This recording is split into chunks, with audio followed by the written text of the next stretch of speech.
Train में जो पकड़ रहा वो स्टूडेंट सबको पकड़ रहा है, जो मदरसा में पढ़ाई के नाम पर जा रहा है। विपक्ष के समय बिहार का विकास नहीं हुआ।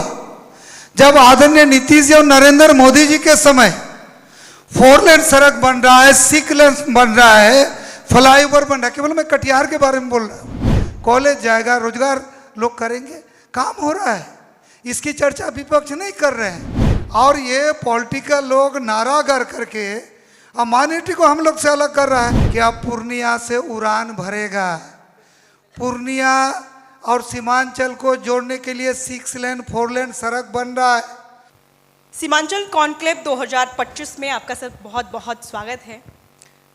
आज सीमांचल कॉन्क्लेव 2025 का शुभारंभ हो चुका है और आज हम आपसे सीधे सीमांचल पर सवाल जवाब लेने की कोशिश करेंगे। गुलालचंद गोस्वामी जी का अगर राजनीतिक सफर की बात करें तो काफी दिलचस्प रहा है। दिलचस्प इस मायने में रहा है क्योंकि बीजेपी से आपने शुरुआत की और उसके बाद जेडीयू का दामन थाम लिया। 2019 में जनता ने आपको अपार प्रेम के साथ आपको जीत हासिल कराई। उसके बाद 2024 में आपको हार का सामना करना पड़ा। आज सीमांचल से हम आपसे सवाल पूछेंगे और सीधे सवाल होगा सीमांचल के विकास के बारे में। आपका बहुत बहुत स्वागत है सर। एक बार जोरदार तालियों के साथ सर का स्वागत करें। सबसे पहला सवाल सर, 2024 में आपका जो पूरा राजनीतिक सफर रहा वो काफी कठिन रहा। वो दौर जब भी हम याद करते हैं तो एक राजनीतिक कार के लिए काफी हास्यास्पद होता है। कैसा फील रहा, क्या कारण रहे जिसकी वजह से आपको हार का सामना करना पड़ा? ये जनता का जनादेश था या फिर एनडीए की कोई बड़ी चूक थी? सबसे पहले तो बिहार फर्स्ट बिहार झारखंड के मंच पर आपने मुझे बुलाया, इसके लिए बहुत बहुत धन्यवाद। और यहाँ जितने दर्शक हैं सब लोगों का भी धन्यवाद करते हैं। देखिए, चुनाव में तो हार जीत होते रहती है और चुनाव जो लॉस हुआ है उसके कारणों को भी हम लोग ढूंढ लिए हैं। लेकिन आने वाला चुनाव में उन कारणों से हम लोग नई ऊर्जा के साथ काम करेंगे। लेकिन मैं एक बात आपको बता देना चाहता हूं कि 2024 का चुनाव निश्चित रूप से कठिन चुनाव था मेरे लिए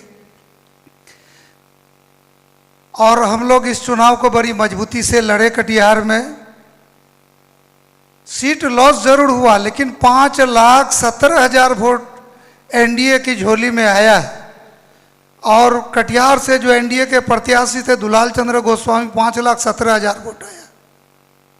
अगर हम 19 का चुनाव को देखें, जो अभी चुनाव जीते हैं, तो उसको 5,01,000 वोट आया था। उनसे अभी भी हम अगर उस समय का तुलना करें, लेकिन ओवरऑल हम ये कहेंगे कि कटिहार लोकसभा की जनता को मैं हृदय से धन्यवाद देता हूं कि मतदाताओं ने जीत के लिए वोट दिया था। थोड़ा सा चुनाव आयोग के काउंटिंग में हम लोग पीछे गए हैं, आने वाला समय में उसको भी पूरा कर लेंगे। जब हम सीमांचल की बात करते हैं तो चुनाव हारने के बावजूद भी आप क्षेत्र में काफी एक्टिव हैं, लोगों से बातचीत कर रहे हैं, दौरा पे दौरा कर रहे हैं। मतलब इस बार 2025 का विधानसभा चुनाव जीतने के लिए पूरी तरीके से दमखम के साथ आप मैदान में उतर चुके हैं? नहीं, देखिए, 2025 का विधानसभा चुनाव बिहार का आने वाला भविष्य के लिए इम्पोर्टेंट है। कोई दुलाल गोस्वामी के लिए और सीमांचल के लोगों के लिए नहीं है।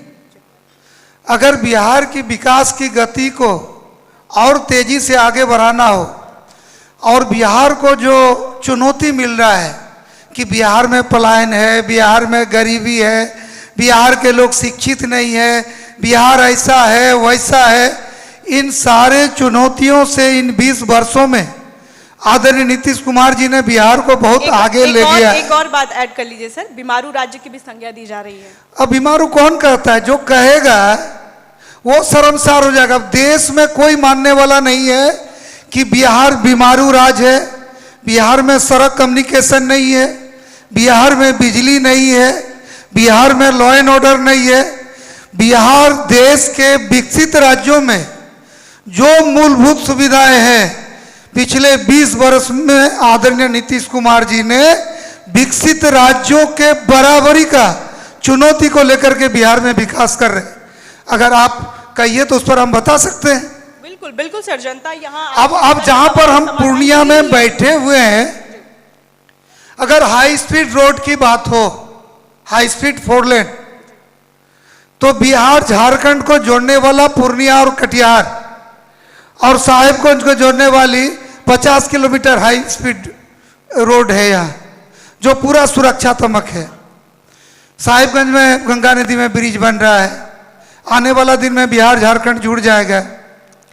आप देख रहे होंगे कि असम का सिलचर से पोरबंदर तक 4 लेन जो सड़क है अटल बिहारी वाजपेयी जी का, वो हम लोग का कार्यरत है।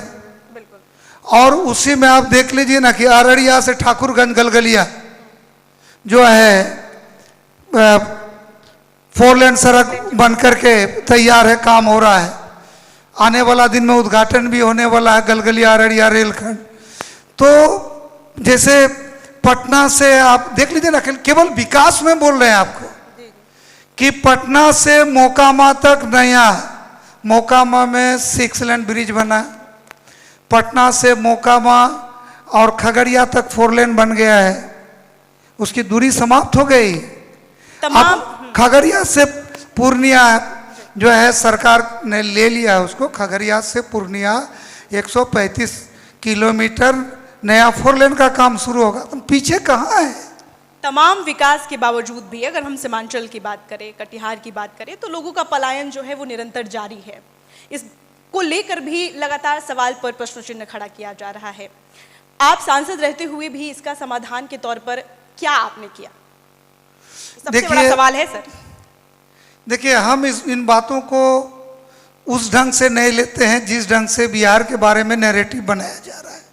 हम तो लेबर मिनिस्टर रहे हैं ना, तो हम तो देखें कि बिहार से किस किस जिला से ज़्यादा लोग बाहर जाते हैं और माइग्रेंट लेबर को हम लोग अलग जिला से वापस लाते थे।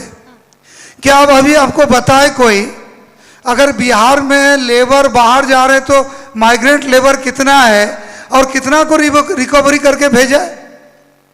लोग, बिहार के लोग पहले से काम करने के लिए जाते रहे हैं, क्योंकि बिहार का जो ये एरिया है फ्लड इफेक्टेड एरिया है, एग्रीकल्चर एरिया है, कृषि का काम, जब कृषि का काम चलता है तो 3-4 महीना काम चलता है। लेकिन अब वो बातें नहीं है, हम थोड़ा सा यहाँ डिफर करते हैं। एक समय था कि फ्लड के समय खेती गृहस्थी का काम रुकता था, लोग बाहर जाते थे, गेहूं का कटनी के लिए जाते थे। लेकिन अभी आप सर्वे कराएं, अब उस ढंग से लोग नहीं जा रहे। अभी तो ट्रेन में जो पकड़ रहा वो स्टूडेंट सबको पकड़ रहा है, जो मदरसा में पढ़ाई के नाम पर जा रहा है। जितना बच्चा पकड़ा रहा है आप लोग पता लगाइए। प्रबोध जी यहाँ पर हैं, जितने बच्चे कटिहार के रेलवे स्टेशन में, पूर्णिया में, अररिया में, पटना में पकड़ा रहा है, वो बोल रहा है कि हम एजुकेशन के मदरसा में पढ़ने के लिए बाहर जा रहे हैं। किसी लेबर को पकड़ा है क्या? कोई चाइल्ड लेबर को पकड़ा है? नहीं। ये सारा चीज रुका। देखिए, अभी जो मखाना का प्रोडक्शन, मखाना का खेती जिस ढंग से सीमांचल एरिया में बढ़ा है, देश का 90% मखाना बिहार में होता है और बिहार का 100% मखाना ये पूर्णिया प्रमंडल, जिसको आप सीमांचल मीट के नाम से, और दरभंगा प्रमंडल में हो रहा है। तो मखाना का खेती बढ़ा है। अब तो सरकार मखाना बोर्ड बना दिया। मखाना का विकास के लिए भोला पासवान शास्त्री जो है महाविद्यालय यहीं बना है, और उसके माध्यम से पहले मखाना का बीज डाला जाता था, अब उसका जो है चारा निकाल करके डाला जाता है। मखाना का उत्पादन का ड्यूरेशन का समय घटा है, और मखाना उत्पादन में हम लोग बहुत तेजी से, बहुत लोग लगता है मखाना का उत्पादन में, बहुत बढ़िया। तो इस दिशा में आगे बढ़ रहे हैं। मक्का का उत्पादन में बिहार आगे हो गया। अगर हम काम नहीं करते, आपके दृष्टिकोण में बिहार आगे चल रहा है? हाँ, बिहार आगे चल रहा है। विपक्ष लगातार ये सवाल करते हैं। विपक्ष के समय बिहार का विकास नहीं हुआ। जब आदरणीय नीतीश जी और नरेंद्र मोदी जी के समय 4 लेन सड़क बन रहा है, 6 लेन बन रहा है, फ्लाईओवर बन रहा है। केवल मैं कटिहार के बारे में बोल रहा हूँ। कटिहार शहर में 5 तरफ से रेल लाइन है। कटिहार बरौनी जो दिल्ली जाती है, पटना, कटिहार तेजनारायणपुर जो मनियारी होके जाती है, कटिहार कुमेतपुर कलकत्ता जाती है, नहीं सुन लीजिए, हाँ, हाँ, कटिहार बोलिए। मुकरिया, आज आप ही के सवाल कटिहार मुकरिया जो बांग्लादेश और नॉर्थ ईस्ट जाती है, ठीक है ना, एक जोगबनी आती है, कटिहार शहर के बीच में केवल एक रेलवे आरओबी था, बाकी ऐसे खुला था, लोग शहर से आर पार नहीं कर पा रहे थे। और आज के डेट में मैं यहाँ बैठ के बता रहा हूँ कि 12 गो रेलवे आरओबी बन रहा है। अब कटिहार के लोगों का एनडीए सरकार में रेल बाधित नहीं होगा तो तेल बचेगा, डीजल बचेगा, लोग आसानी से जाएंगे, समय पर इस बच्चे स्कूल जाएगा, कॉलेज जाएगा, रोजगार लोग करेंगे, काम हो रहा है। इसकी चर्चा विपक्ष नहीं कर रहे हैं और आप लोग कटिहार में पता लगा लीजिएगा। बिल्कुल बिल्कुल। तमाम विकास की अगर हम बात कर लें, आपने अभी जिक्र किया जिस तरीके से बिहार में मखाने की जिस तरीके की खेती हो रही है, आप तमाम मुद्दों पर आप बेबाकी तरीके से बोलते हुए नजर आए। लेकिन एक चीज़ जो है वो सीमांचल में हम लगातार देख रहे हैं, फर्स्ट बिहार की टीम जो है वो 2025 का विधानसभा चुनाव कवर करने के लिए सीमांचल की जो पूरा क्षेत्र है उसमें बहुत ही मजबूती से काम कर रही है। हम देख रहे हैं कि बाढ़ प्रभावित ये क्षेत्र है, केंद्र में आपकी सरकार है और राज्य में भी आपकी सरकार है, लेकिन अभी तो कोई समाधान हमें नहीं दिखाई दे रहा है। लोगों को काफ़ी परेशानी हो रही है, किसान जो है वो लगातार जो खेती बाड़ी से है वो परेशान हो रहे हैं, आम जनता जो है उसकी जस की तस स्थिति है। इसके लिए आप क्या समाधान रख रहे हैं? नहीं, आप बहुत ही अच्छा प्रश्न किए हैं, क्योंकि ये जो कटिहार, किशनगंज, पूर्णिया, अररिया, हम लोग सुपौल और मधेपुरा को भी ले सकते हैं, सहरसा को ले सकते हैं। ये नेपाल का तराई एरिया है और कोसी नदी, महानंदा, सुधानी, मेची, कई तरह की नदियां हैं जो इस एरिया में, जब नेपाल का क्षेत्र में बारिश ज़्यादा होता है तो इस क्षेत्र में बहुत पानी आता है। लेकिन इसका समाधान बहुत पहले हो जाना चाहिए था, लेकिन वो हो नहीं पाया। नदी के मुहाने में गाद, नदी में गाद। लेकिन अभी एक बहुत अच्छा काम राज्य सरकार और भारत सरकार मिल करके कर रही है।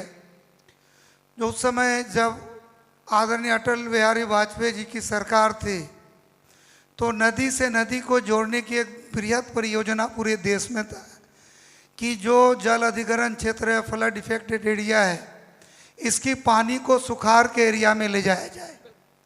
तो आपको ये बताते हुए और आपके चैनल के माध्यम से अति प्रसन्नता हो रही कि 6,000 करोड़ की लागत से कोसी और मेची नदी परियोजना का काम 15 तारीख से प्रारंभ होने वाला है। और ये एक महत्वाकांक्षी परियोजना है। ये जो कोसी का पानी, कोसी में अधिक पानी आएगा तो मेची में जाएगा, मेची का कोसी में, तो इसमें 2 लाख हेक्टेयर ज़मीन का सिंचाई भी होगा इस एरिया में। और वो जो अचानक जो पानी आ जाता है उसका दिशा डाइवर्ट होगा। और ये अगर बन जाता है तो आपने सही प्रश्न किया है कि ये एक तरह से इस क्षेत्र के लिए अभिशाप था। तो इस एनडीए की सरकार में ये योजना हो जाएगी तो एक बड़ा अभिशाप से हम लोग को निजात मिल जाएगा।